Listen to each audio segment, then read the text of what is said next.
Bienvenue à Rouge et Or Express. Débutons l'émission cette semaine avec le soccer puisque la saison intérieure s'amorçait ce dimanche au stade TELUS Université Laval et le Rouge et Or n'a pas raté sa rentrée face aux Patriotes de l'UQTR.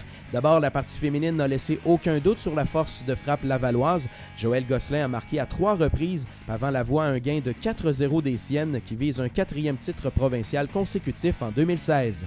Joëlle, elle est toujours bien placée, elle a toujours des chances de marquer. À chaque match, on voit que elle a le sens du but, puis aujourd'hui, encore une fois, elle marque 3 buts. C'est tout à son honneur parce que c'est quand même pas. Il est surveillé de près, puis il a réussi quand même à se démarquer et à marquer. Donc c'est positif pour nous autres. Les hommes ont eux aussi été très convaincants face aux Patriotes et là aussi l'offensive a majoritairement été l'affaire d'un seul athlète. Marc-Olivier Couault a fait secouer les cordages 3 fois et c'est par la marque de 3-0 que Laval a remporté son premier match de l'année. Je pense que les garçons sont venus avec un bon état d'esprit. Ils avaient envie de faire quelque chose de bien.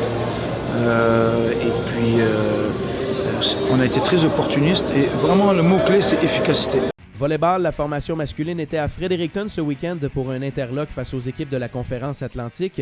La troupe de Pascal Clément peut dire mission accomplie puisqu'elle a remporté ses 3 matchs, dont le premier contre UNB en effaçant un déficit de 0-2. Vicente Paraguirre a été fidèle à son habitude, dominant ses adversaires, notamment contre Dalhousie, les responsables de l'unique défaite du Rouge et Or cette saison, qui ont été balayés 3-0. Week-end totalement à l'opposé pour la formation féminine qui a peiné dans ces 2 matchs. D'abord vendredi contre Sherbrooke. Ça avait pourtant bien commencé pour la formation d'Olivier Caron qui menait 2 manches à 0. Tout s'est écroulé par la suite et le Rouge et Or n'avait visiblement pas digéré cette défaite dimanche quand McGill n'a fait qu'une bouchée de ses adversaires, les balayant aisément 3-0. Caron n'était évidemment pas impressionné au terme de ce revers. C'est vraiment notre pire match de l'année au niveau intensité. On a joué d'autres qu'on a perdu, mais au moins ça a joué. Aujourd'hui, c'est 0 pin-bar. C'était très flat. Là. C'était vraiment flat, il n'y avait pas d'intensité. On faisait des belles choses, eux autres ils faisaient des belles choses. Puis dès qu'on leur donnait un ballon facile, c'était une bonne équipe, ça revenait raide. Puis on ne créait pas de miracle en défense, ou au contre, rien. Il n'y a rien on les a pas combattus, on n'a pas compétitionné avec eux autres, absolument. Basketball, une série aller-retour contre Bishop, c'était au programme du Rouge et Or qui s'est d'abord déplacé à Lennoxville vendredi. L'équipe féminine a mis du temps avant de débloquer et ne menait que par 3 à la demi, mais la seconde portion du match s'est déroulée à sens unique et Laval l'a emporté 80-55. Le lendemain au PEPS, le Rouge et Or n'a laissé aucune chance aux Gators, menant cette fois par 17 après 2 quarts, en route vers une 7e victoire en 10 matchs cette saison. 2 parties en autant de soir, pas de problème selon l'entraîneur-chef Guillaume Giroux. Moi, je donne du crédit à notre préparateur physique, Léandre. Les 2e matchs en 2 jours, on semble avoir été tout le temps l'équipe qui avait un peu plus d'énergie et tout ça. Fait que je suis bien content aussi. Puis là, notre profondeur a été capable aussi en mesure de nous donner un bon coup de main aujourd'hui. Chez les hommes, le Rouge et Or a bien performé sur la route vendredi, explosant au 3e quart avec 23 points contre 12 pour se sauver avec un gain de 75-68.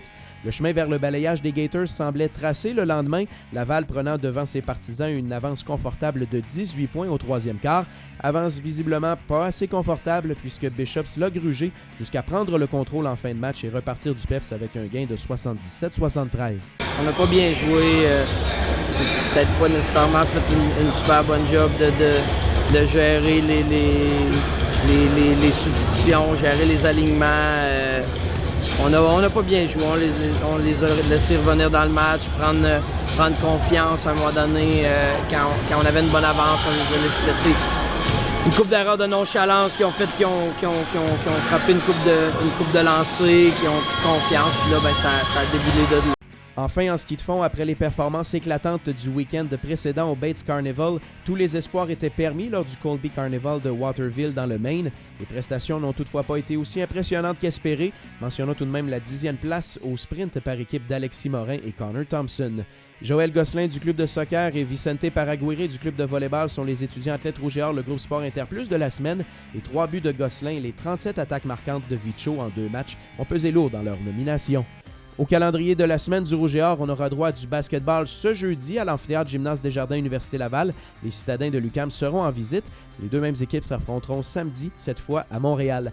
Volleyball, les fans présents au PEPS samedi prochain auront droit à une cérémonie bien spéciale lors de la visite des Carabins de Montréal. Ce sera la soirée des champions. De nombreuses anciennes gloires du programme de volleyball lavallois seront sur place et l'organisation en profitera pour hisser au plafond de l'amphithéâtre Gymnase Desjardins Université Laval ses bannières de champions provinciaux et nationaux acquises au fil des ans. La formation féminine jouera également une partie dimanche après-midi à Montréal contre les citadins de l'UQAM. Athlétisme, le Rouge et Or reprend le collier vendredi et samedi lors du McGill Team Challenge à Montréal.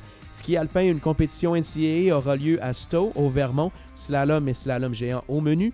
Ski de fond, ça se passe au Mont-Saint-Anne le week-end prochain pour le Rouge et Or dans le cadre de la Coupe Québec. Cheerleading, les Lavallois prendront part samedi à la compétition régionale Montérégie FCQ de Sherbrooke. Et enfin, en soccer intérieur, première partie sur la route pour le Rouge et Or dimanche contre les citadins de l'UQAM. C'est tout pour aujourd'hui. On se reparle lundi pour la prochaine édition du Rouge et Or Express.